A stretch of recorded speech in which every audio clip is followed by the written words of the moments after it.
I'm right here. Of course I beat her. Hey, there we are. Let's give it a second here for people to actually show up and jump in. Hello, everybody. Yes, you are correct. The resident Lord of Chaos is actually resident for once. Student of anthropology at Tulane University. Sean Lee Chester is here with us tonight. And Flesh. yeah, Or whatever I'm made out of. I don't freaking know at this point. Choopy's even on screen. Look at that. Poor little sucky. Not hitting me in the face for a change of pace. For now. You look so disappointed, Bishop. Why? Why would you look disappointed? Just give it a moment. This is an unusual time for us. Hi, Mom. This is an unusual thing. So, yeah, about the timing. We're a day late and $1 short. So, basically, we're doing this tonight for two very good reasons. Number one is because it is a bad idea to sit around and basically do nothing but eat deep fried sushi for roughly 3 hours. Two is because of the fact that I realized how close we were to breaking 1,000. And so I decided, screw it, let's put the show off for one night, and we can celebrate hitting 1,000 subscribers. And actually, hi, Mr. Bishop. And for the record, actually, we haven't just hit 1,000. We're actually at time of recording. Also, hi, Mom. At time of recording, we have exactly 1,017 subscribers. And I'm going to be completely honest with you. I have no idea how we pulled this shit off. No, literally. So, okay, before we get into any of the shenanigans, because we still want to give people a chance to get in. Hi, Tara. I still want to give people time to get in here, actually, because this is kind of weird. But anyway, yeah, I don't know how it happened. We put up the last night. What was that? 2 weeks ago now? About 2 weeks ago? Something like that. And so here's the thing. After a certain point on YouTube, you can actually buy advertising space directly from YouTube. You don't have to use like a third-party thing, which, to be completely honest, using those third parties, I'm not going to say names because I'm not sure if I can or not, but whatever. Those helped, definitely, but just getting the space directly from YouTube is way better, way more effective. But what's creepy is that we uploaded the last night, and I was like, oh, I'll buy some ad space for it later. And then I got a notification that it had hit, 100 views. And then it hit 200 views. And shut up. And slowly our subscriber count also started ticking up nonstop. And it was really funny because I had no control over it, but it wouldn't stop. But for the record, I did actually buy some advertising space. So I don't know what it is about the last night, but something clicked with the algorithm and we actually started getting promoted. You hit a fair trade wind. I guess. I don't know. But, and that's the funny... Father. Hi, Dad! It is funny, too, because not too long ago, me and another YouTuber, and I'm not going to say names, basically, he and I have very different perspectives and opinions. You're a real YouTuber. You're starting beef with people. Oh, no, I love this guy. I'm not going to say his name because obviously he's not here in the chat. And, God, it's probably actually really late where he is, if I'm not mistaken. And anyway, I'm not going to be naming names when they're not here to clarify their side of the story. But basically, he and I, we disagreed on buying ad space. Because his mentality was that, that's inorganic. And my argument was that YouTube it's kind of a pay to play game, if you will. You have to invest in it to get anything out of it. I mean, to be completely fair, why should the algorithm care about the vagrancy horror? You know, I mean, being completely fair here. So that was kind of our clashing opinions, but now I kind of have to eat some crow here because the freaking channel and our new episode last night exploded without any advertising at all, which I personally take as a sign. You know, look, I'm just going to say the unpleasant thing here. Get the bad stuff out of the way so we can actually celebrate, right? This has not been a good year. Some of you may notice that there is almost a full year gap between the King's Bounty and our essential return to form, Indio's Asylum. And I'm going to be completely honest. This is my idea. This was my creation. I dragged all of these incredibly talented people into this mess with me. I haven't actually done anything. Well, I know, but I gesture that way because Jesus is normally where you're sitting. But anyway, and I'm just going to say it. I know I'm kind of downing it now here, but better to get the sad stuff out of the way so that we can actually have a party, right?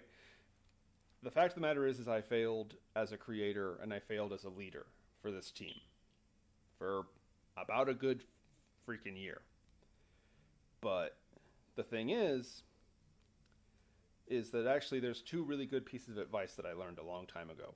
Actually from R.L. Stein. We were talking about him not too long ago, actually before the show started. He always said that there were two things you needed to remember. You can only be a loser currently. You can turn around and stop being a loser anytime you want. Doesn't matter how long you've been a loser. When you make that decision and you actually stop, then you're not a loser anymore. So, this might sound like hand waving, but yeah, that year sucked. But it's over now. It's done, and it's not really a factor anymore. The second thing that he taught me was to be a writer, all you have to really do is write.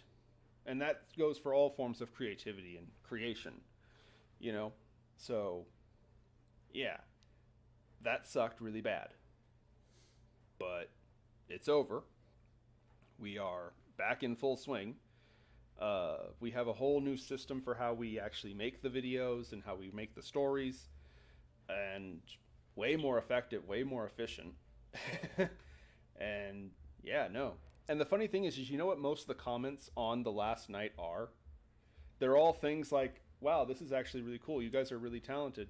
I loved the narration. I liked the art. I liked the photography. I liked all this stuff, you know. And it's like, yeah, no, it sounds petty, but really it was the only reason that we weren't having this celebration a while back is one, because yeah, I fucked up. I'll admit that. But also because the algorithm just wouldn't give us the chance. The algorithm let us run with the last night, and look how good it's already gotten.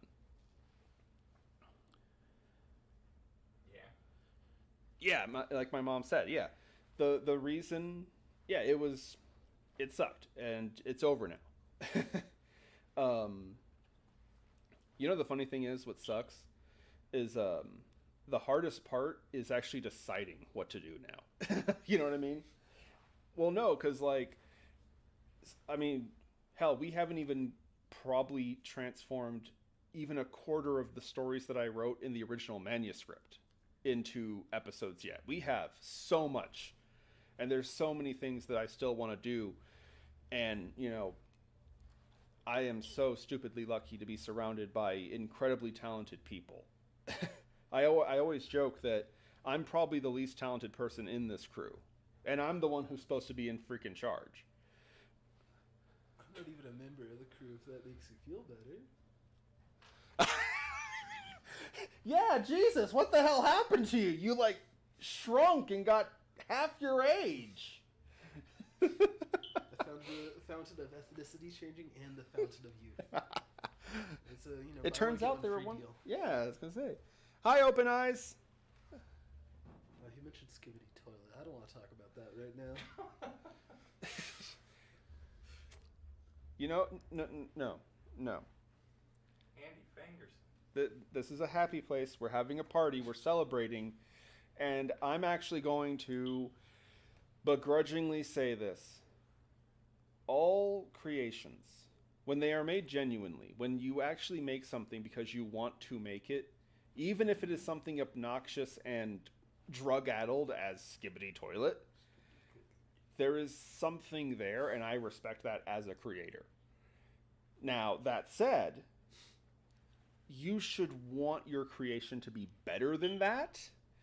But if that's what you can honestly look inside and say you want to make, Open Eyes, what's that line from Genesis? Go forth and be prosperous. I think that was Genesis. I thought that was Star Trek, man. Yes, but Star Trek was quoting Genesis when they said that, if I'm not mistaken. Pretty sure that was Genesis. Anyway, though. And to be fair, the guy that made Skibidi Toilet is also, like, mega millionaire now. Yeah. So, like, we can't dunk too hard. Aw. Gee, Jesus changed from being a Chaos Warlock to a neutral cleric. Well, I don't think he knows me too well. I was gonna say. Anyhow, though.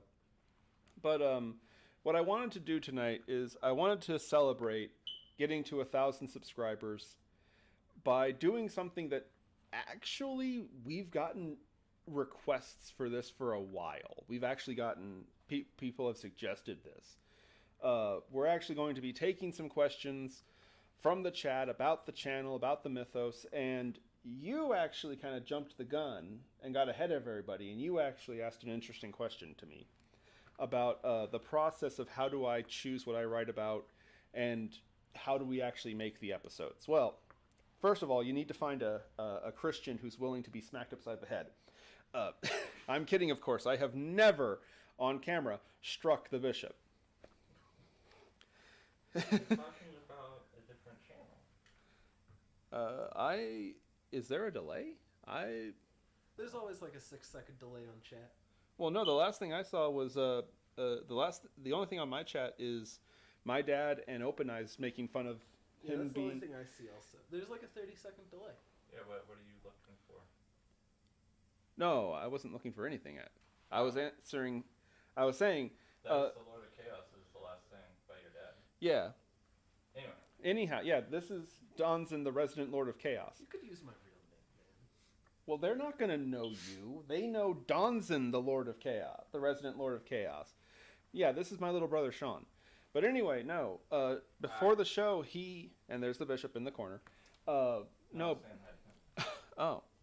Yeah, I actually just got here. No, you were just a figment of my imagination, and then you I materialized. just popped on by, really. Yeah, anyway, though. But no, so yeah, if you have some questions in the chat that you want to ask about the channel, obviously there is some information that we can't share now, but I would absolutely love to take some questions. And while everybody thinks of something to ask and so on, you asked me about how I choose what I write and the actual writing process. So, And to elaborate a bit more, maybe, like, the order, because, like, you know, not to pick favorites, but we haven't had a Lobalus in a while that we've been doing. oh yeah, no, Aya and Razoth arcs. he brings that up all the damn time. He is such a prima donna. I swear, man. I'm still working on my fanfic. I mean, for crying out loud, he has his own damn channel, and he still bitches about not being on it enough. But anyhow, so I'm going to pull the curtain back and reveal some of the processing. So, and I may lose my membership to the Writer Illuminati, but so any writing project, anything that is written, is about 75% procrastinating, 20% actually doing the thing because you realize, holy crap, it's like 10 days before the deadline that you set for yourself. And then 5% is literally looking back at what you've done and realizing that it was really basically 1 or 2 days worth of work. and then you feel bad because you could have knocked this out instantaneously. Hi, Connie.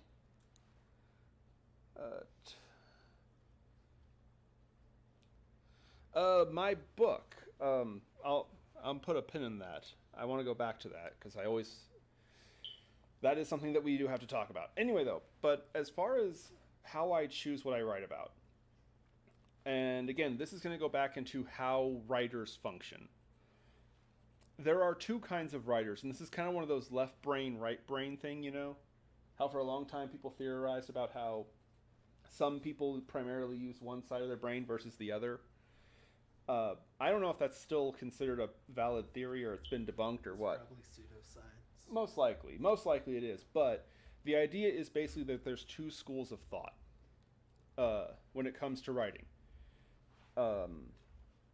Basically, there are some people who are fervently defiant to anything before them. They will look for a blank void, any kind of gap, anything that they haven't seen before, they'll write about that. And I'm going to say, these people are obnoxiously pretentious. The other school of thought, which is much more common but often gets looked down upon, is what some people refer to as monkey writing. Now, you are familiar with the expression monkey see, monkey do.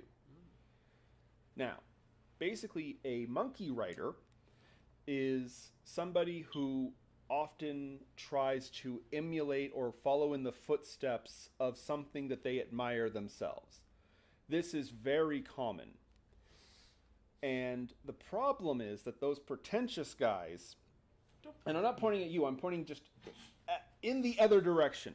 Because here's the thing, I will absolutely not deny this. I am a monkey writer. I will have that on my fucking headstone. I keep almost dropping F-bombs, and then it's like I remind myself, it's my fucking show. So I can say whatever the hell I want. I love how roughly every episode, the chat for one brief moment or another just descends into hi and hellos from everyone. That actually is nice. We're a close-knit community. But anyhow, my favorite dozen people on the planet. And I mean that sincerely, by the way, guys. But anyway, I am a monkey writer. I look at things that I like, and a lot of times it just is, okay, how would I have done that? What would I do? Obviously not using the same material. But how would I make that version? A great example of this is actually Olkiza.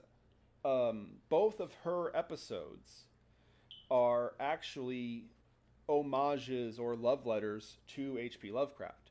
The Legacy is based off of and basically my iteration of The Nameless City, my favorite Lovecraftian story. By the way, never published in his lifetime. No, it was one of his first stories, and it got turned down by like 4 different magazines. And so he was petty, and he was like, you know what? Fine. You guys don't deserve my story. And he kept it secret. But here's the funny thing. That's the first time he mentioned the Necronomicon or its writer, Alhazard. But anyway, and it was the first Lovecraftian story I ever read. So it was very special to me. And I said, okay, how would I make The Nameless City? And I made The Legacy.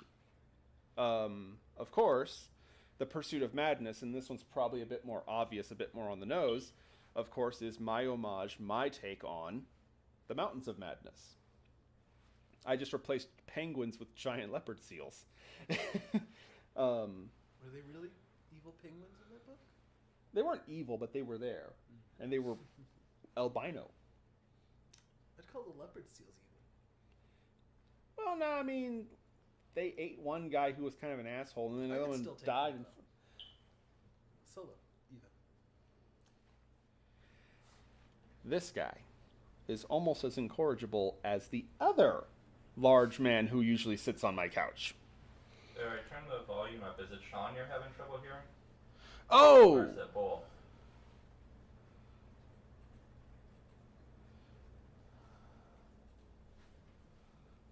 Classic Chester can't hear.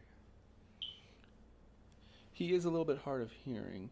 I turned the volume up. Okay, thank you. Hopefully that helps. Yeah, hopefully that helps. I am pretty far away from the mic. Yeah, you actually scooted over. In fact, that's You the funny told thing. me to scoot over. I You know. told me that I'm too loud. Shut. He's always talking down to me. This is the abuse I put up with. You're paying the rent. Anyway, where was I? Oh yeah, Monkey Riders. Fun side note is that The Legacy and The Pursuit of Madness are some of our most successful episodes ever.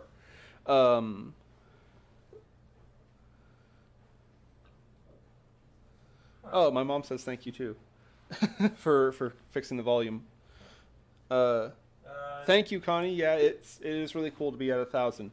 But anyway, and like I said, I have no problem with what I call void writers. The people who look for gaps. They it's a perfectly valid way to go about creating something.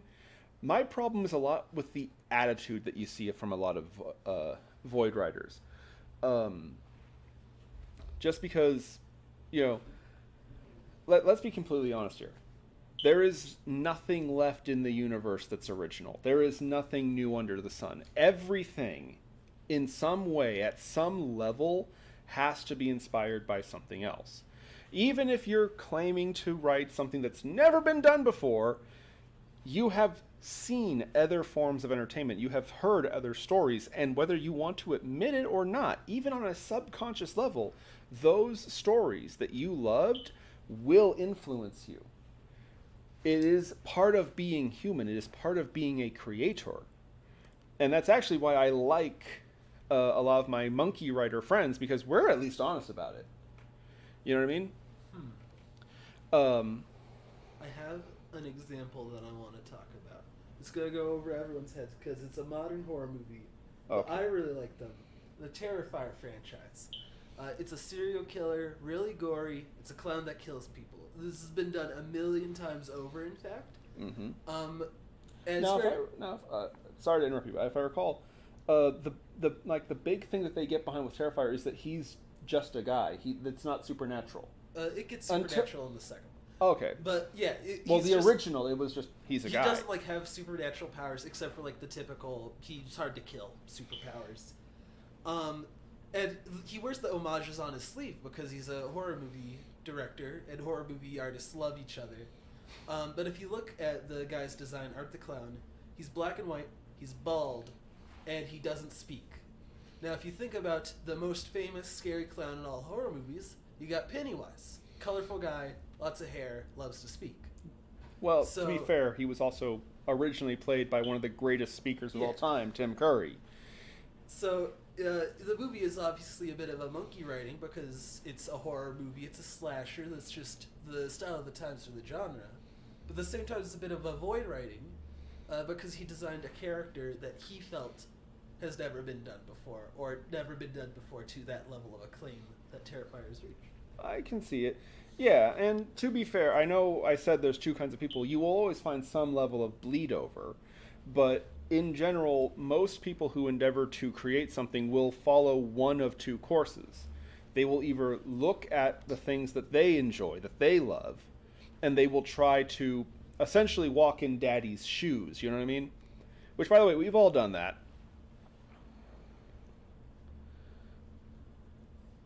But if people didn't know, it's good. You let them know people would never known you were brothers just by looking. LOL, no family resemblance there at all. L in H. Oh. I don't know. Mom always tells us that we look alike.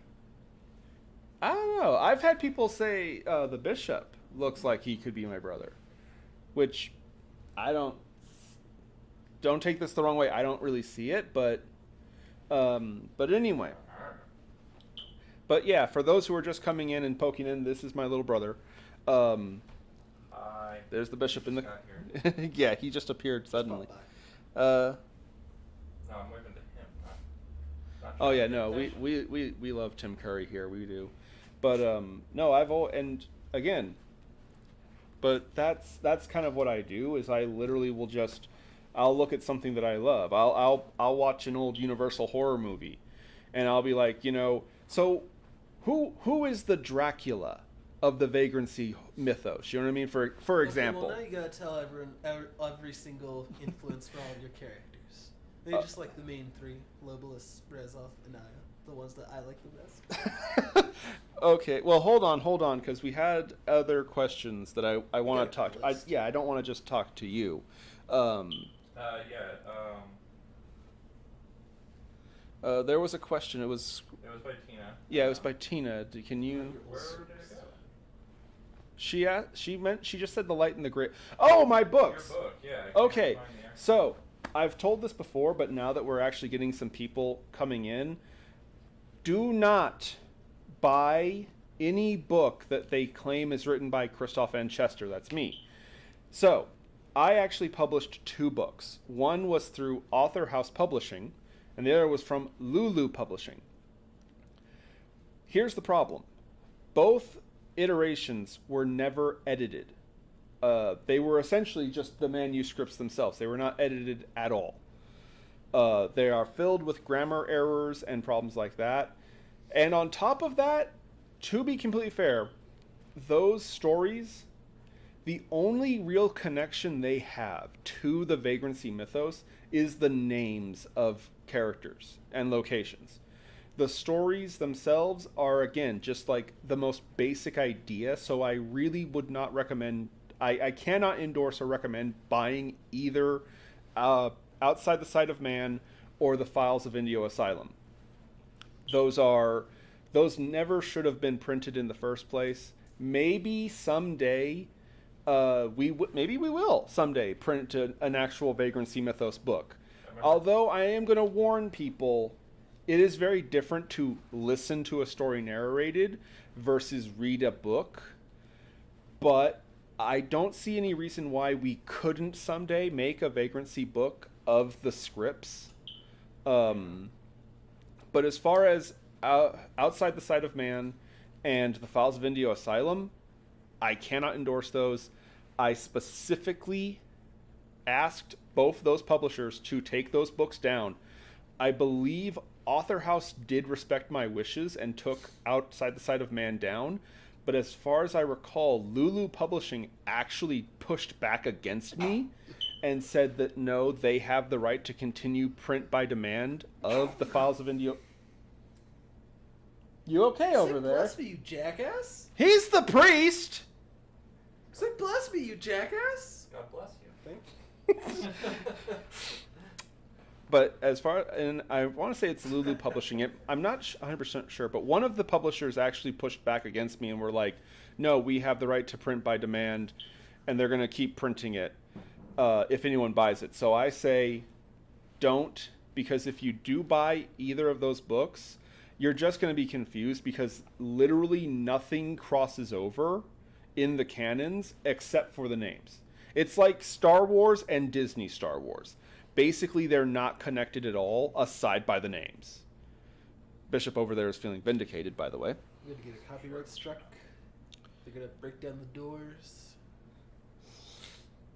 We're going to be forced to be extras in Baby Yoda the show, the Christmas special. Oh, Mom blesses you too. And Mr. Bishop is dying laughing. You know, sincerely, it does warm my heart that like every single stream at some point or another we make him just start gagging and coughing laughing and he sends those 3 little crying laughing emojis. But anyway, yes, I did have 2 books published. They really shouldn't have been. They were not properly edited, and even if they had been properly edited, they are a completely different thing to the vagrancy mythos, so I actually would not I'd have to recommend not reading the books, because you're just going to be confused when Prince Razoth acts like a completely different character.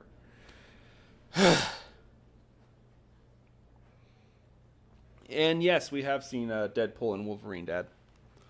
But anyway, now you were asking a question about what inspired. You okay over there? No. I'm trying to decide what question I want to ask. Oh my god. You know, you cryptically mentioned that you had a question before the show. When I said I was going to take questions, I don't. you think said it there was counts. something you wanted to ask. Were you just being a smartass there? Or? I asked it. Yeah, it was the joke one. I can ask it again. Is it an inappropriate Yes, joke? Gosper had Oh! Are Oh! you okay? Okay, no, that You was want me to ask that it was a again to the joke. audience? I thought you meant you actually did have a question and you were being a smartass with that joke. Okay. I don't care about your inspirations. Actually, go to hell forever. What's your roadmap on stories? Because currently we're sort of in a Razoth and Aya arc, but you know my personal favorite, my good friend Mobilis. You know he hasn't had his time in the sun. Oh god, I'm you've gonna have to been bust out my fanfic skills. I've already got his whole plotline figured out. Uh-huh. Okay. So, roadmaps. I'm going to be honest. Last year, 2023, I had an idea for 4 stories that would actually be connected to each other. We referred to it as the Peaksport Saga. The Peaksport Saga. Hi, Choopy, come here. Yeah, you can just hang out with me. Now, it was originally supposed to be just 4 episodes, and it'd be done in no time. It'd be quick and easy, right? Wrong, horribly wrong. Because it kind of got away from me. And that kind of goes back to how bad it got before we rebranded, essentially. Or reformatted, I should say. Because, you know, and this is going to sound like I'm pandering, I'm being sincere. I found myself surrounded by such talented guys who, for no reason at all, and I mean this sincerely, no reason, they had no reason to trust me. They all just looked at me and asked what I wanted to do. And again, there was so much talent. There was so much of an interest in this that I became very distracted by what we could do rather than thinking about what should we be doing. The Peaksport Saga should have been ended a long time ago. In fact, actually, all but one of the original episodes that was planned for Peaksport Saga have already been put up. Literally just the last piece. The Devil of Mayville Ranch was not originally planned. Dollar Jack, by the way, our most popular episode of the previous year, not planned. The Woods was not actually planned originally. It was originally going to be. It was originally going to be. Was the no? It wasn't the Wood. What was they? See, that's the funniest thing too. Is it's also been so long that like they all kind of muddy together. But Monster of Crown Lake, another episode that we haven't done yet, so I'm not going to say the name. Operation Sandbar, and yeah, it was the Woods. The Woods, Monster of Crown Lake, Operation Sandbar, and the one that I can't say. That was The the. 2,000 subscriber special. You could give him a teaser. Should we say its name? Had you not said we couldn't say it, I was going to slip up. I've almost said it twice already. It's I'm Should we- 2,000 sub I'm special. so excited If it's the for next that one. episode, you could say. If it's not the next episode, It's- you should say. It's not the next episode. It's actually a bit away. You should give a teaser for the next episode, though. For your 1,000 subscribers. We will. We'll get to that. You okay over there, Bishop? Anyway, but I won't say Yeah, that. I'm good. I won't say that one's name because it's not going to be happening soon. Because it actually is going to be a very elaborate episode. I am writing my fanfic for the Peaksport Flyer. But too. anyway, yeah, no, like it really has doubled in its original size. And another problem I had was keeping everything straight in terms of a timeline. So I'm going to be completely honest with you. I am not a fan of writing arcs anymore or sagas. I actually really prefer the standalone stories that are just in the universe, which is what we've been doing for the past few episodes. Although I will acknowledge, Prince Razoth and Mother Aya have been taking the lion's shares. They have been more prevalent. And part of me wants to say it's because, well, Razoth is very close to me. And so is Mother Aya. But also, Aya is just really easy to write for and write with. Because part of how I write, I almost compare it more to directing. Very often when I'm writing, I ask myself, so how would this character behave? How would this character do stuff? More like a game of D&D where you role play their actions. Sort of, kind of, yeah. But again, I've always said it's more like being a director. And some of the deities are harder to work with than others. And Razoth, I literally have had Razoth in my head since I was a child. So, I mean, it's easy to work with him. Mother Aya is very similar. She's an old character that I've had for a long time. You know, it's funny, actually, and I have a funny story about her that I'll tell maybe in a minute. But no, it's really easy to work with them as opposed to Elkiza, Cosmer, and Lobolus. Even though it is a lot of fun to work with Lobolus because he's such a dick. Everyone loves playing the heel, right? Lobolus is a lot of fun to write with and write I for. don't think any of your gods are particularly nice. Good night, Dad. Love you. I think We do Razoth's kinda- Skoo, though. We do kind of run a little bit late for him. Aw, Mr. Bishop, we're happy to do it, man. We're happy to do it, and we're happy to have you here, buddy. Where was I? Oh, yeah.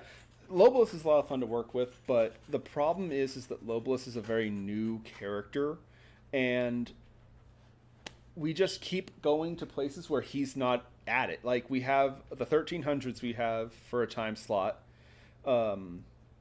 We have the Peaksport saga, which is in the 70s and 60s. Can we confirm that Lobolus will return, though? Or was he Oh, just a one-off? Because I think he works as a standalone story, actually, now that I think about it. Well, no, he is part of the mythos. He is one of the gods, for lack of a better term. And yes, actually, there is an episode that we are planning. It's not going to be the next one, but we're hoping very soon. It might even be the one after the next one. Maybe. Because the one with Lobolus is actually going to be a bit complicated and will require multiple voices. And you know, my talent only goes so far. So that one will be a little bit complicated to do. But yes, Lobolus will return. He is not a one and done thing. He is a force in the canon. And I'm going to be fair. If I can speak in canon, in lore for a second, it would be very foolish to overlook Lobolus just because he is, compared to the other gods, so young. That would be very foolish and very dangerous. I could imagine a lot of people who watch the videos might think Lobolus is a joke character. He's silly because he plays Fortnite, for crying out loud, and he plays, you know, Mario Kart poorly, and he's a funny guy. Yes, but the archetype character that Lobolus fills is he's a switch. He is funny, he is a goofball, he seems kind of in over his head, but when his plans sync up, it's like a switch gets flipped, and he's not funny. He is extremely dangerous. The same is true with his devotee, the S-Killer, who, again, he seems silly and dry, but that's kind of the point, that you shouldn't underestimate him. I do think the art form of a good one-and-done story shouldn't be overlooked, though. But I think Lobolus is a cool enough character to deserve Yeah, absolutely. a couple more, at least. Oh, no, I mean, like I said, he is a part of it. But anyway, yeah, now, as far as, like, again, why is it so much Razoth and Aya? They're just easy characters to work with. Oh, yeah, Tara. We should talk about that for a second. Paige. Okay, so I do have a funny story about Paige, actually. Okay, Mom did have another question. Oh, Mom asked us. Yeah. Did you do the story with the Sharpays yet? Story with the Sharpays. Does she mean the woods? That's what I was thinking, but I'm not sure. Because there were Sharpays hidden in the artwork of the woods. And Unless she's referencing one of your original books. well, heck, we had the Itchy. Itchy was one of our Sharpays, and she was actually in the woods. But anyway, so Paige, I do have a funny story about Paige. Poor Paige. So the idea for Paige was she was actually inspired by Quasimodo, the scary, dangerous monster that you're supposed to feel bad for, who's actually kind of tragic. Yeah, the dogs in the woods. Yes, there were Shar-Peis hidden in the artwork. But anyway, Paige was supposed to be this sad character. Now, I made a horrible mistake. I went and asked these insane people, talented but insane people that I work with in this crew. And I said, what should this character be named? Because that's always what hangs, that's one of the things I get really hung up on, is the names of characters, actually. And so I did this when I was on the phone with Tara, and Jesus, DJ Scraps, and the Bishop were all around me, and I made the mistake of asking out loud, what should their name be? And so Tara chimes in, well, Paige sounds like a psycho ex-girlfriend name. And then DJ Scraps chimed in, no, she should be Mackenzie, because Mackenzie was one of her, Mackenzie was the name of Scraps's ex, one of his exes, and she was a complete bitch. And it's hilarious because, like, everyone else is thinking of names of, like, no, she should be Karen. I think it was Jesus actually suggested her name be Karen. I couldn't take her seriously. Yeah, no, they all wanted to just make her the most unlikable woman on Earth, and I'm like, that's not what she's supposed to. No, you're supposed to feel bad for Paige. She's like a Quasimodo. What is wrong with you? I am surrounded by psychos. And they actually overruled me. They were like, no, she has to be Paige Mackenzie now. And I'm like, why are you making her into psycho ex-girlfriend? She's supposed to be sad. And no, they all loved Paige Mackenzie. And I was like, okay, I'm not going to fight you over a name. We'll call her that. Fine. I stayed out of that. Yeah, you did actually. Not to interrupt anyone, but King E. Bishop apparently lives 30 miles from a skinwalker. Yeah, I saw that. Okay, buddy. That's pretty rough. That's talk about a neighbor from hell. Be careful. We might have to send him a guard dog or something to protect him. Not this one. This was a $200 dog. Anyway. Sucky. Yeah, you know what? Actually, Sucky. Be gone. Go over there. Go look after Mr. Bishop, Choopy. There you go. Yeah, a chupacabra would be good to protect you from a skinwalker, wouldn't it? Maybe? Cryptid death battles? Next episode. Oh, God. For Christmas! Oh, shit, it's Crimbo.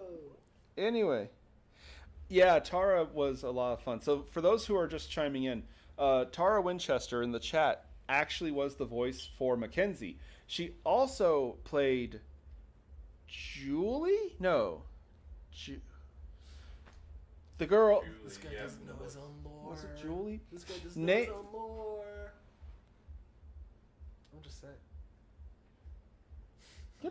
Get the hell off my couch. Wow. Anyway, though, no, she actually did she's done a couple voices, and spoiler warning, she's probably going to be doing a few more. Yeah, I can drop a Gesundheit. Bless you. I'll drop this teaser. We have not seen the last of Paige Mackenzie. She will be returning in a story. So Tara will be returning to play Paige Mackenzie again. There's a couple other roles that she might actually play too. I feel really bad being on this episode because I've contributed nothing. Yeah, I mean, well, would you like to play a character? I don't have any skills. This guy. Just bring down the mood, why don't you? Put the fun in camps, why don't you? I can help you, I guess. Anyway, though. We'll No. get a character for you. So, and what's funny is in the Monster Crown Lake, there's a line that Tara says, how about I rip out your eyes and we see how funny it is.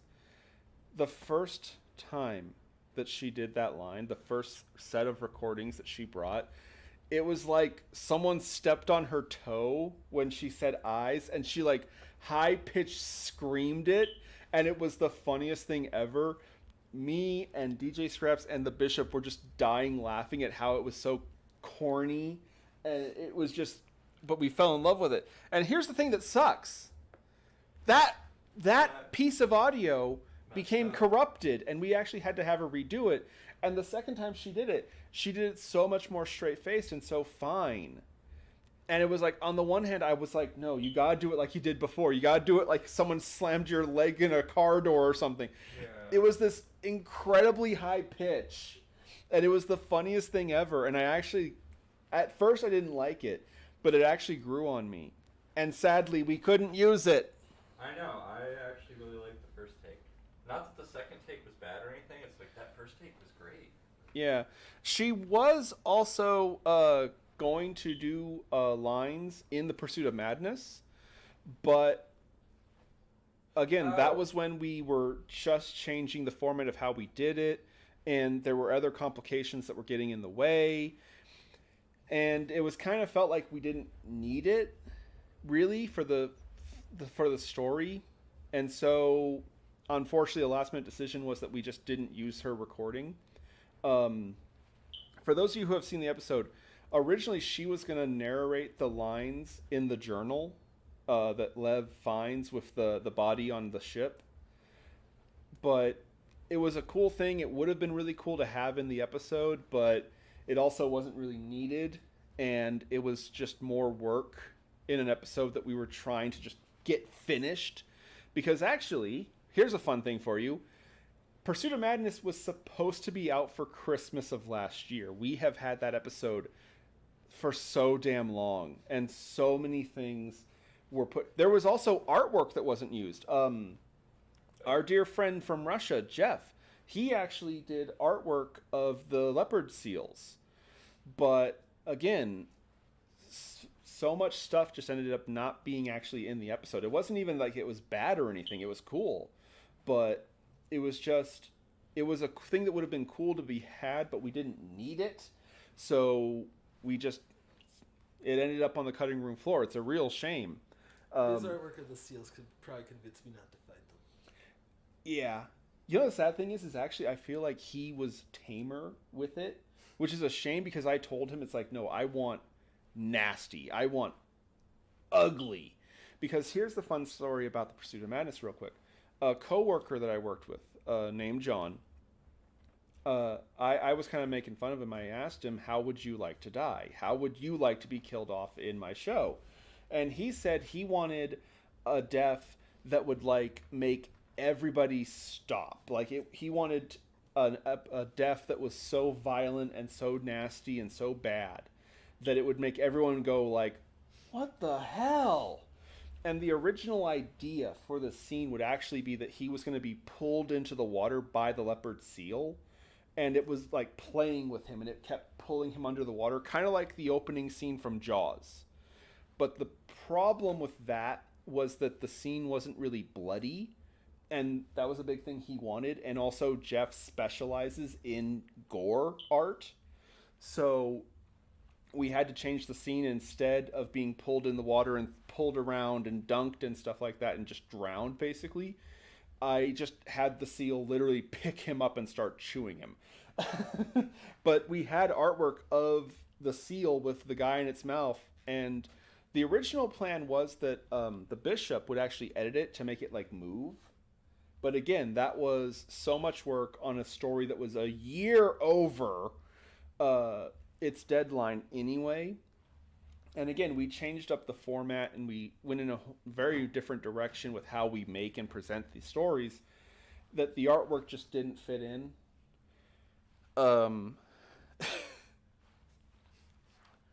So yeah, actually there were several things that ended up not being put in for the Pursuit of Madness in particular, which is a shame because Tara is actually a really good voice actress. Which, by the way, a lot of people are like, oh, you just ask your friends to do stuff. Well, yeah, the people I immediately know are the first ones I'm going to go to for help. But No, the reason that anyone works on this channel is because they are incredibly talented. No, I'll be mean. I'll be mean here. Originally, my dad Chet was gonna do a voice, and I'm gonna be honest with you.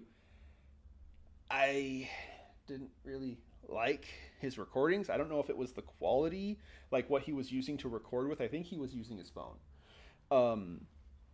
And I never like, I didn't get mad at him or anything, but like, I decided that no, he's not the right fit to do voice work for the channel.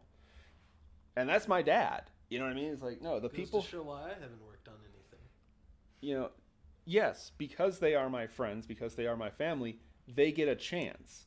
But if Tara wasn't a good voice actress, if she wasn't good, if I didn't like her performance as Paige, then we wouldn't have used her. That's the end of it. The same with the Bishop.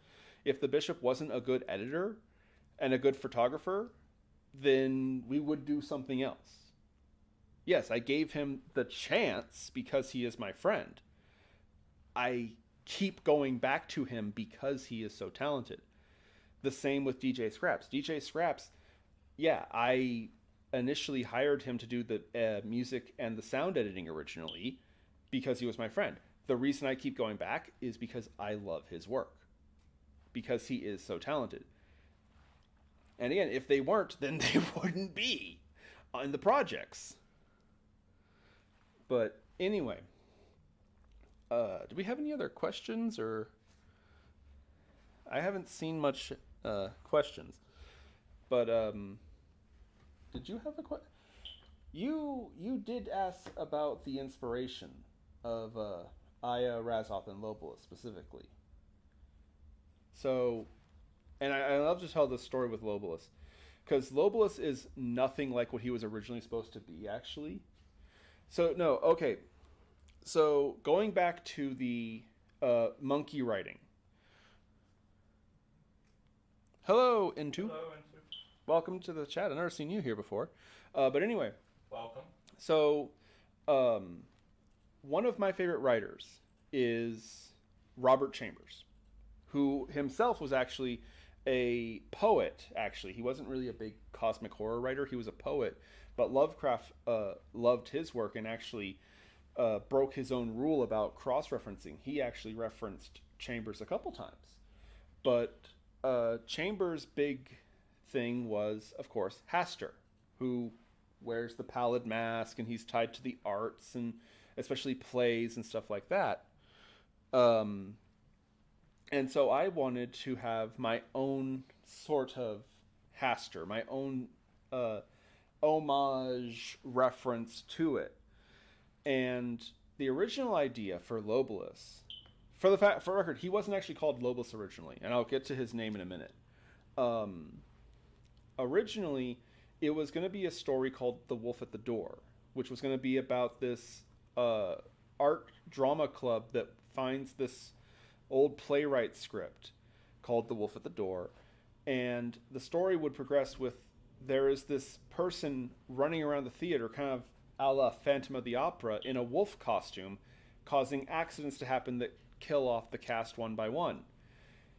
And that was the core concept. And I actually mentioned this to Tara, and she was the one who was like, well, what's his name? Why does he wear a wolf mask? And so I had to pull an answer out of my ass as well, that's the play's name, The Wolf at the Door. She's, well, why is it called The Wolf at the Door? Very annoying, by the way, Tara. But actually, it was accidentally really helpful. Because I was like, because it was written by someone whose last name was Wolf. Fuck you. And I just pulled the name Lewis Wolf out. It was like, it was written by Lewis Wolf. Shut up. And she was like, well, why don't you change it up and mix it up? And she was the one who came up with Lobolas. Lobo is wolf in Spanish, and Alice is Lewis.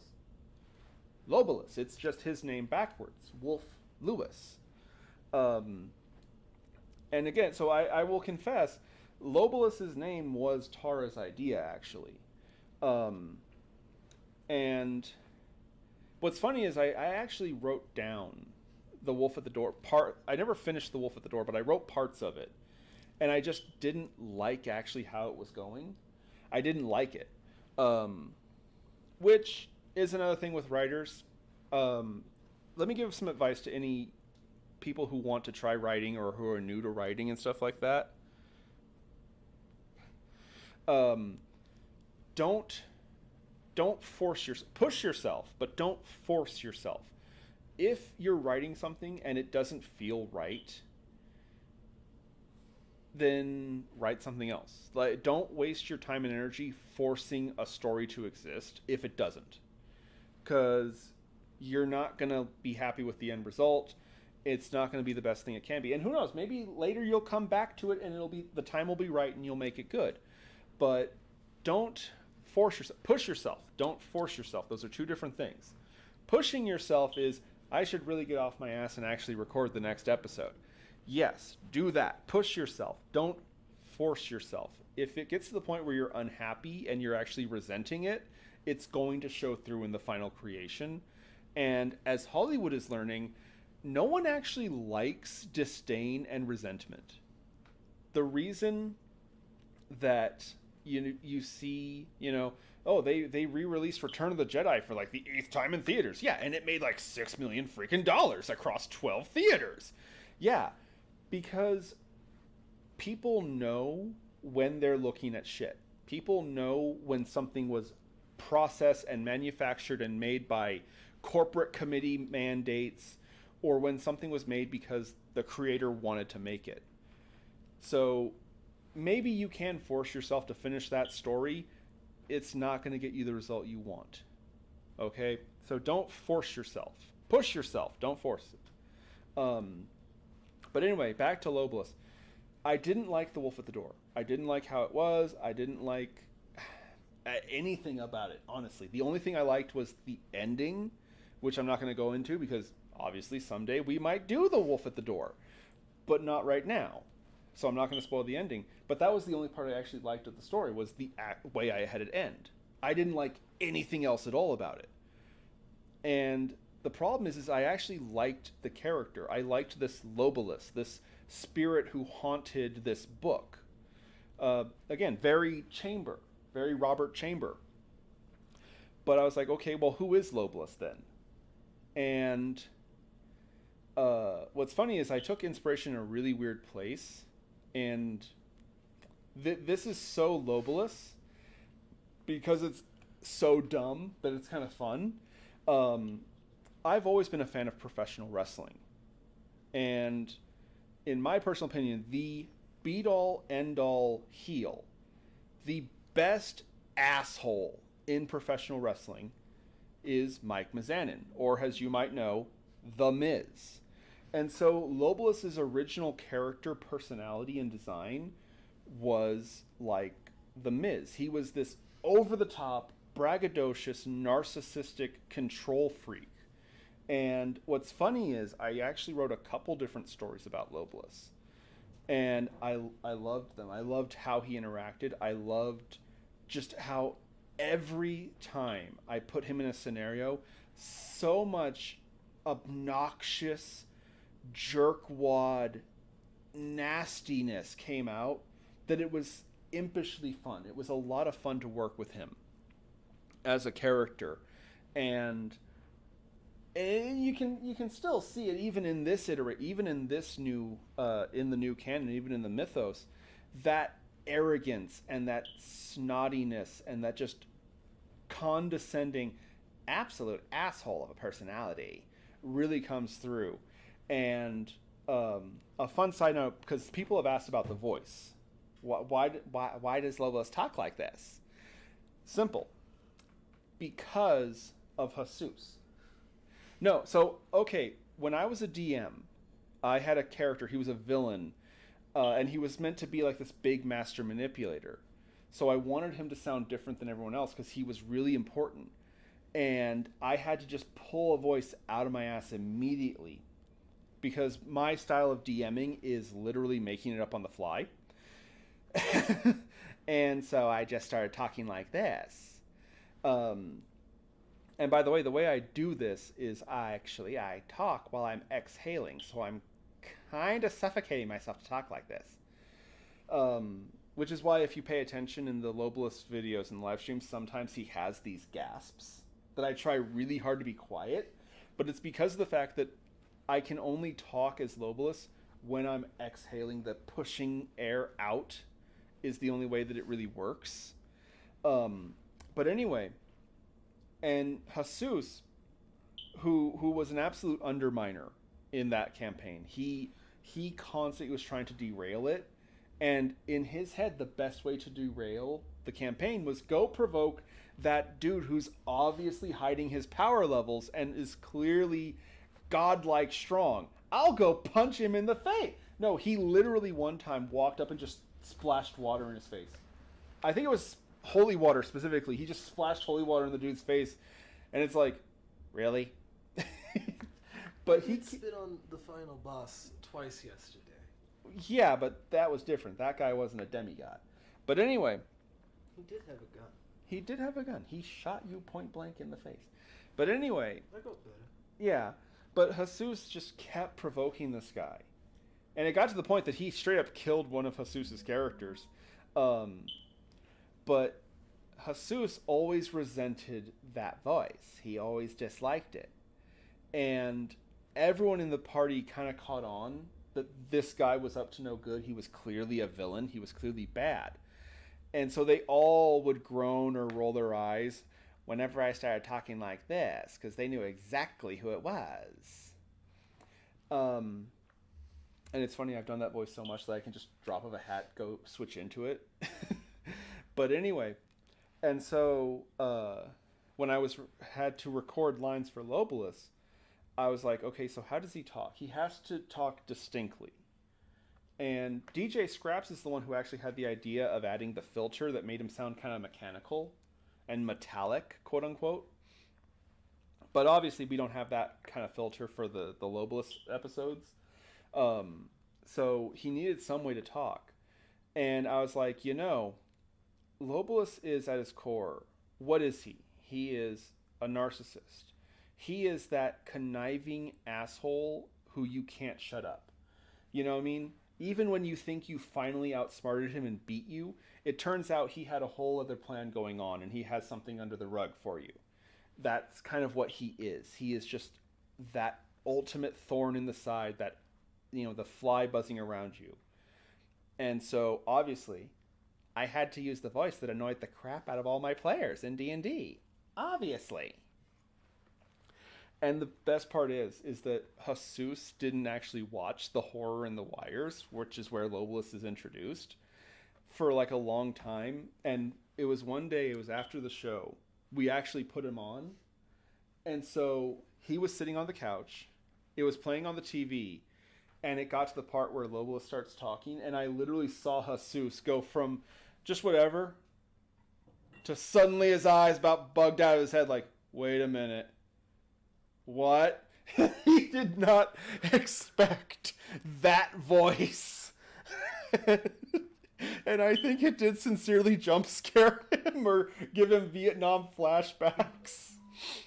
Oh, but I do love that voice, and I do love working with Lobalist. But yeah, no, he is nothing like what he was originally planned to be. And I can't even take full credit for him because, again, his name and his war cry, I am Lobalist.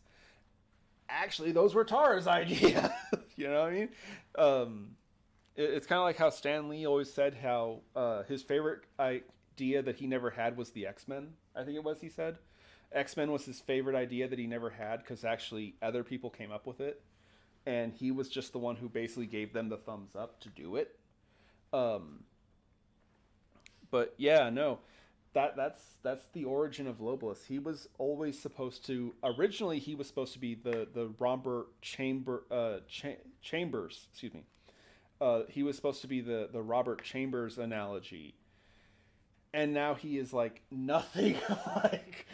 Robert Chamber was really subtle, and he emphasized human emotion a lot, because again, he's a poet, so obviously. He was more of an emotionalist kind of guy. Versus Lobalist, who is just balls to the wall. There is no subtlety about him in the slightest, which is funny because his whole idea is he's always in the background. He's always sneaking and creeping around. Obviously, he kind of has to hide on the internet. He doesn't have the same kind of power that the other gods have, but he has other ways of being their equal. He has equivalency. So, despite his lack of subtlety, he actually is kind of the subtle, sneaky rogue of the party, if you will. Now, Aya is kind of funny, because in the original books, in the original canon, Aya was actually a god of war. But the problem with that was I felt it was too human, if that makes any sense. One of the things I actually dislike about the original books was I feel like I wrote the gods kind of almost like Saturday morning cartoon characters. They were very bluntly of certain alignments. Razoth was just supposed to be evil. Olkiza was supposed to be good. She wasn't even called Olkiza originally, which I can talk about that in a minute. But Aya was originally a god of war. And I wanted with this mythos for the gods to seem, how do I put this? Distant. You know, they shouldn't seem human. You know what I mean? They should seem ethereal and detached, you know. And so I was like, war is such a human concept.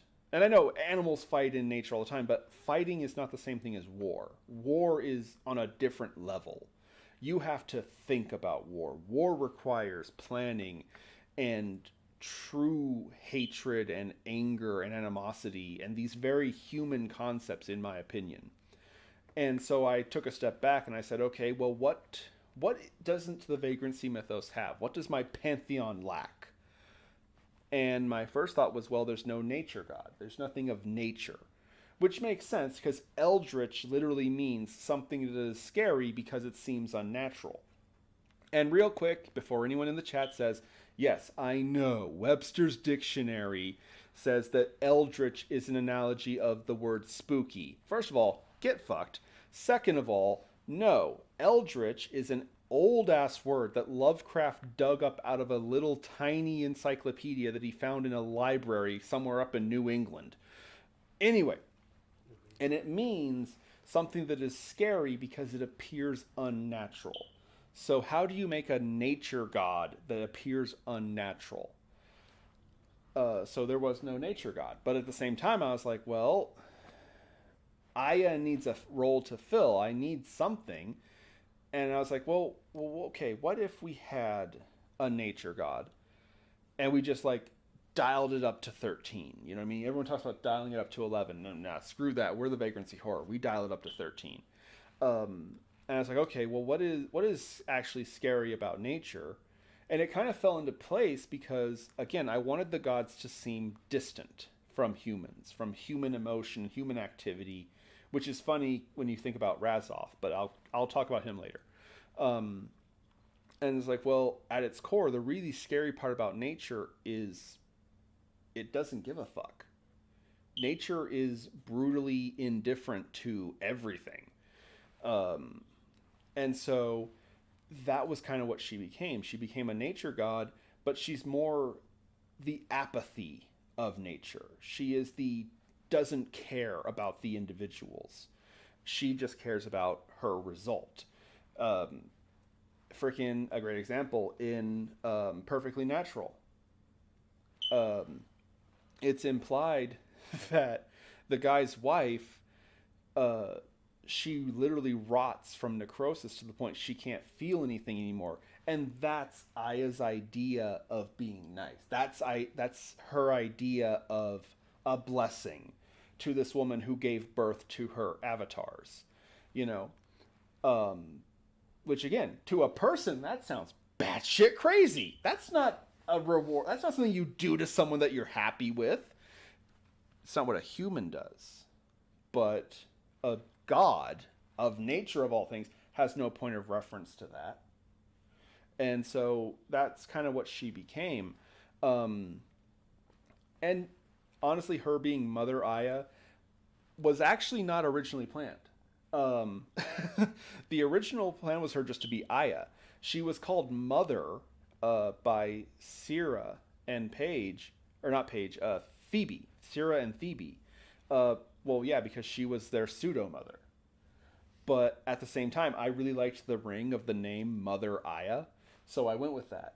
Um, and kind of a sad note, actually, the name Aya is actually a twist of Swahili, I believe it is. It means to dominate, to seize, or to control. And actually, it was the name was given to me, suggested to me by somebody that I don't talk to anymore. He actually turned out to be a complete asshole, and I would actually argue like the one good thing I got out of knowing him for literally years is that name. But it's one of those things. It's like, they say even the bad people in your life can teach you something. I got the name of a deity out of it, so fuck you, dude. He'll never see this video, I guarantee it. But yeah, no, to be fair, Aya was... The name came from a twist of a Swahili word meaning to dominate. Honestly, part of the reason I liked it is because it's such a simple word. It's just I-Y-A, Aya. And I was like, hey, it's easy to remember. I won't forget that. Meanwhile, you have other names like Razoth, which, by the way, and I've never forgotten this, Tara. The very first time I told her that character's name, she was like, is he a giant raspberry? And I was like, you bitch. And yet, ironically, he could be. He's a shape. He's constantly changing his form. He's never appeared in the same shape twice, actually, in the mythos. So fine, Tara, you can lay this to rest. Technically, hypothetically, possibly, not really. Maybe Razoth could in fact be a gigantic raspberry. No, but maybe. No. I can't wait till we get really big and people actually try to do fan art. I am not prepared for Daddy Razoth and Mommy Aya. And for the record, neither are you. You think you are, but you're not. But anyway, wow, we actually are getting really late. We didn't need, yeah. So. Hold my tongue. Oh. It always worries me when he says that. How are we doing? Oh, hey. Not bad at all. Okay. But anyway, so we are actually getting close to when I usually call it. So I do have a little surprise for you all.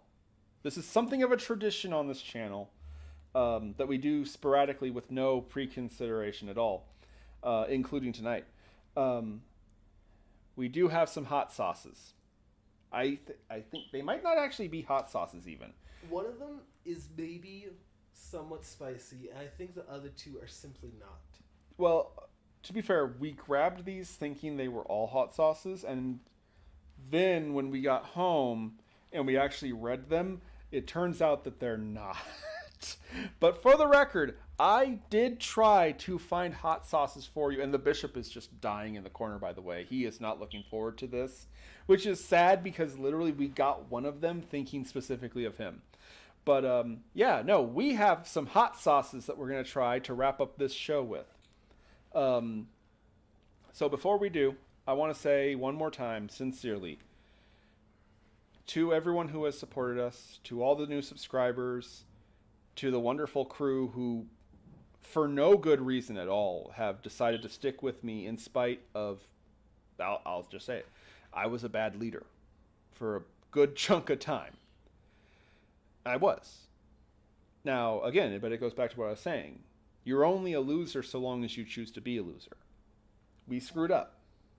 That time is done. And to those of you who stuck through that year of borderline nothing at all, thank you. To everyone new, buckle up, Buttercut, because frankly, it does not get much better than this. We are incoherent madmen who nobody can stop, and it's beautiful. Yeah. And you mentioned wanting a spoiler. You wanted a surprise. All right, fine. I'll drop this teaser for you. before we get on the hot sauces, the next episode of the Vagrancy Horror, the next story, is the legend of the Soe tribe. There's like 3 people who will recognize that name from previous episodes, and they are all excited, and everyone else is like, what? But yeah. And I'm actually really excited this one. I think it's a story that's very gripping. But anyway, Bishop, get on over here. Come out of the corner. Here, Famine, you sit down. We're going to try these. I guess it's not really hot sauces at all. They're just sauces. Yeah. But we It's have... a 1K special. We could treat ourselves to Yeah, something we're nice going to for not... once. We're going to celebrate by not making me hate life. I haven't even drank in any of my drink, actually. I've been just going nonstop. I'm kind of proud of myself. Oh, God. I forgot that this is lime Jarrito. Oh yeah, that's why I was over there making faces in the corner. Whew. My pineapple one was pretty delicious, actually. The pineapple one's not bad. You should have had Yeah, the the pineapple one. The pineapple. You said you mandarin didn't was- like the lime. I've never had any of these. I was willing to drink the lime. Oh, No, now he says that. Anyway, though. No, I said I didn't like. Oh, well, anyway, Bishop, get on over here. But yeah, look forward to our next episode, The Legend of the Soe Tribe, which, by the way, is part of the Peaksport saga. And again, I think you guys are going to love it. I think you guys are going to like it. It's a very gripping story. And I'm not going to give any more teasers or spoilers or hints at it when it's about it all anymore. All right? All right. Now, we're getting hot sauces here. And this one's closest to me, so let's start with this one, shall we? This is Kinder's Wing Sauce and Dip. It's a bourbon peach barbecue. I think I've actually had this before. Really? Of course. From Sprouts. Our auteur here. It's a barbecue sauce, though, so it should be... Most spicy. likely, I'm assuming it'll be sweet, actually. Yeah, bourbon peach. See, that's the thing is I wouldn't think of adding bourbon and peach. Like, bourbon is alcohol. It's bitter. They put bourbon Ooh. in everything, though. Okay, this actually smells like it might not be garbage. Shocker. Maybe you just don't like hot sauces. That's a Oh, barbecue that does sauce. smell really good. Yeah, it smells kind of watery, if that makes sense. But anyway, I don't think it does. see, I grabbed this one because it was peach bourbon. I didn't realize it's a barbecue sauce, not a hot sauce. But yeah, we're gonna try these real quick before we wrap up the show. Celebrating 1,000 subscribers. Thank you all for deciding to be here. Frank! There we go. And we can actually do a healthy glob because this probably won't make us all hate existence. No, I'm pretty sure I've had this before. Oh, really? I don't Oh. know. I think you've spoken it into existence. This might be poisoned. Are we ready, guys? 3, 2, it smells really good. 1.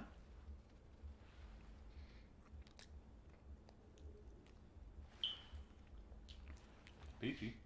Very peachy. Honestly, it just kind of tastes like peach.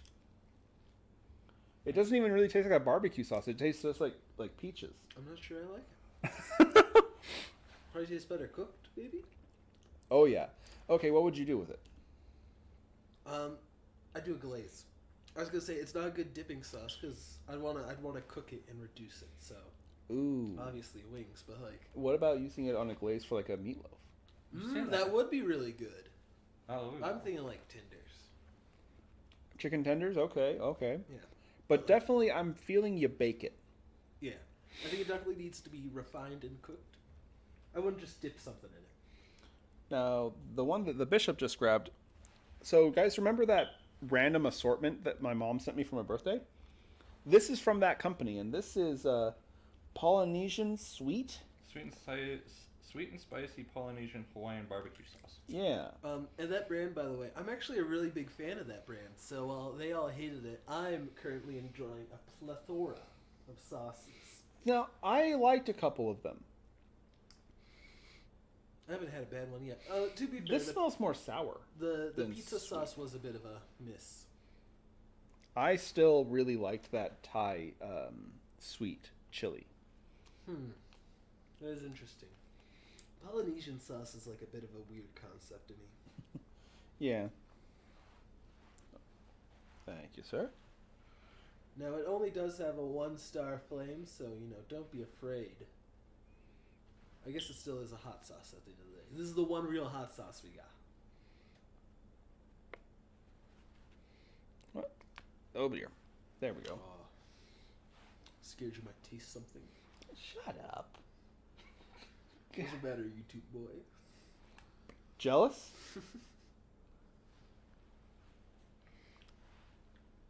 It don't smell that great. It smells sour. I bet you $5 the first ingredient listed is vinegar. Sugar. Ah! Then white vinegar. Aha! Hold on. Always close the cap. The bishop can explain why. Bishop something. Memories, right? 3, 2, 1. That's gross.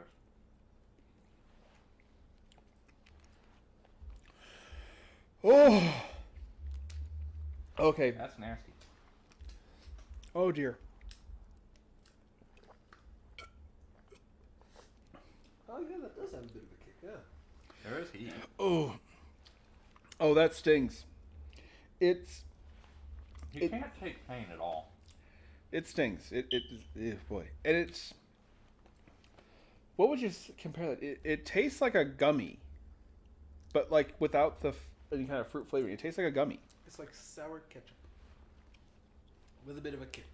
Yeah, there's a bit of a sting to it, and yeah. What would I put that on? I've been a bit of a fan of putting some sauce on my pizza. That might be a good pizza sauce. Maybe in ramen? You can put anything in ramen because you water it down. Exactly. That's a nice way to say you don't want to put it on anything. Pretty much. Maybe like good for a tender. It was really sour. Yeah, it's not sweet at all. It I think tastes... I'm getting too much bread. And there is heat, but it's not like horrible. It's not the worst, but it is a persistent sting. To be fair, I did put a lot because I always make fun of Nash, and I probably did put a little too much. I now understand why he puts a little baby dot. He's a little baby. I'm sorry, I can't hear you over my 1,000+ legion of followers. How many do you have? Oh, that's right, you don't have any. I'm one of them. You don't have any. You haven't gone and made your own channel. And I am stuck here in the middle. Between these two. Oh, you should have heard the argument they had earlier. When are we not arguing? You need to be more specific. Well, okay, to be fair, he's my little brother. Now, okay, so there's a story behind this one. This is Guy Fieri's donkey sauce. Now, the bishop here loves horseradish.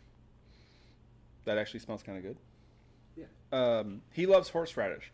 So when Sean saw that at the store, he thought donkey sauce was being a smartass. Because I thought horsey sauce. Horseradish, yeah, or horsey And sauce. it's white like horsey sauce. So I was like, oh, it's horseradish sauce. Bishop's gonna love this. And then I read it when I get home. It's a garlic aioli. And So this is about to be delectable.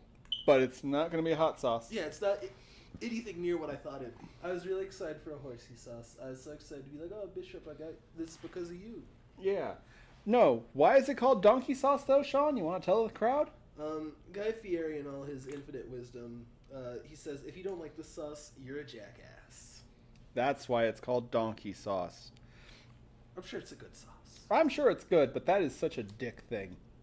Oh, sorry. 3, 2, 1.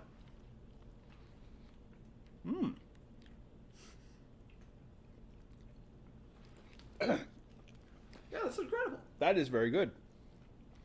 Terrible hot sauce, obviously, but no, that's very good. You would have to be a jackass to not like it. You definitely need to dip something in that. I was gonna say, maybe mix that into an Alfredo sauce. Ooh, yeah. Okay. Garlic bread with that? Mm. Put that on some bread and turn it into garlic bread. Yeah, it's delectable. It's just not what I thought it was. See, yeah. That's the best one of the three, in my opinion. Yeah. Oh, that is the best thing. Period. I didn't like the first two. I liked the Three first white one. guys love garlic aioli. That's a shocker. It is good, and I don't know. I'm being pulled to put it on pasta. I want it with pasta. It's so garlicky. It's a good garlic. It would be good mixed into an Alfredo. That's what I think. My first thought was it reminds me of an Alfredo sauce, actually. It's very creamy, very garlicky. Yeah. No complaints. Good job, Guy Fieri. Hey, we call them fair here. We're not playing favorites. I even said, like, it's dickish branding. It really is. But it was good. I guess well, this one I just plain didn't really like that. That was like sour that dirt. has potential, I think. I think like I want to dip something in I think this one does have potential. The it. bourbon I'd love peach. to dip something in that. It needs to be cooked. Absolutely. But the bourbon peach from Kinder's, I think that's actually good. The Polynesian sauce. I don't think it's good. I think that's a pass. It was like a flavorless gummy. That's the best way I can describe it. And then it stung. It was like sour dirt. What do you normally use Polynesian sauce for? Like chicken? I wouldn't want to dip something in that though. I'd want to like glaze a chicken with it. I don't think that'd be good. It definitely is kind of a weaker. I think the brand itself is kind of weak. Although of course there are some good the black sauce. truffle hot sauce is my personal favorite. Oh, you can have it. But no, I will admit that Guy Fieri sauce is actually really bomb. That being said, Guy Fieri, welcome to the show. Hit us up. Not sponsored. We'll make a spot for you on Yet. the couch. We could be sponsored. Absolutely no, absolutely shit. You know Friend of the what? Channel, Guy Fieri, you could make it true. Maybe Lois needs to take a trip down to Flavortown. Oh God, the chaos of Lois Nash, in the will kitchen. will you let Guy Fieri do whatever the hell he does to his hair to you? You wear a hat. What hair? He could give you extensions. You know what's funny is I've actually thought about that, getting extensions or plants or something in my hair. But You wear the hat. you know, what about him? Would you? Long hair, Guy Fieri style hair on the bishop? That'd be awesome. Well, it'd be hilarious.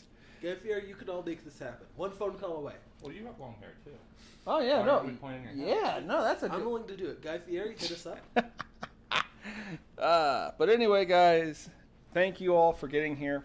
Bishop, I'm gonna let you get off camera.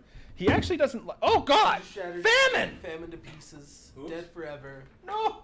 Oh. She's okay. Using my magic powers, I have restored Famine to her natural state. You poor thing. Jeez. Poor thing. Guy Fieri would not do that. Yeah, no, Guy wouldn't do Guy that. Fieri? We're waiting for you, buddy. But anyway, guys, thank you all for being here tonight. Thank you all for getting us to this milestone. Thank you. We're on the road to monetization for like 10 minutes, and then they're actually going to see the content on this channel and be like, no! And that's when we get Guy Fieri to put us up on the Food Network. Oh my God. You know, dishes based on the vagrancy mythos would be freaking hilarious, probably. But anyway, before we leave, because I did hint to this, before we leave, I'll give one last little thing. So, Olkiza. Olkiza was not originally named that. In the original book, she was named Chibia, which I actually got from a random name generator for Middle Eastern sounding names. And it was only years later I learned Chibia is actually like the third biggest city in Egypt. And so I was like, oh, we have to change the name. Love you too, Mom. Good night. So yeah, no, her original name was Chibia, and I had to change it. And it is kind of dumb on my part. I went back to that name generator to get Olkiza, but I did check it first to make sure there's It no... would never happen to him again. I did check to make sure Olkiza is not a major city population anywhere. But no, yeah, Olkiza's name had to be completely changed. And it kind of became a joke backstage, quote unquote, with us, of you didn't say her name, because she didn't have one yet. We didn't say her name in the legacy, and it took over a year. It took well over a year to finally say her name on screen, Olkiza. But it was kind of a joke amongst me and the crew about we can't say her name. But I decided, no, she should have a name. She should be said, because it would get kind of obnoxious talking about the mythos and then just like censoring myself or something. But yeah, so that's a really stupid name just for backstage use only. Well, if you ask Tara, she's the pretty kitty. But anyway, guys, we'll see you next week for Christmas. Grimbo! Christmas! It's less than a week away. Less than a week away. Grimbo! And as I recall, you guys, not you, but Jesus and the Bishop were saying we should talk about Christmas-themed horror movies. So brace yourselves. Get ready for next week, because you know what? Next week? Garbage Day! It's Garbage Day! But in the meantime, boys and girls, thank you all from the bottom of my heart. This is Sean, student of anthropology at Tulane University. There's the Bishop over in the corner. Hi. My faithful companions, Famine and Gluttony. Don't forget little Sucky. Choopy the Chupacabra, of course. We'll see you all next week. And as always, keep checking the shadows.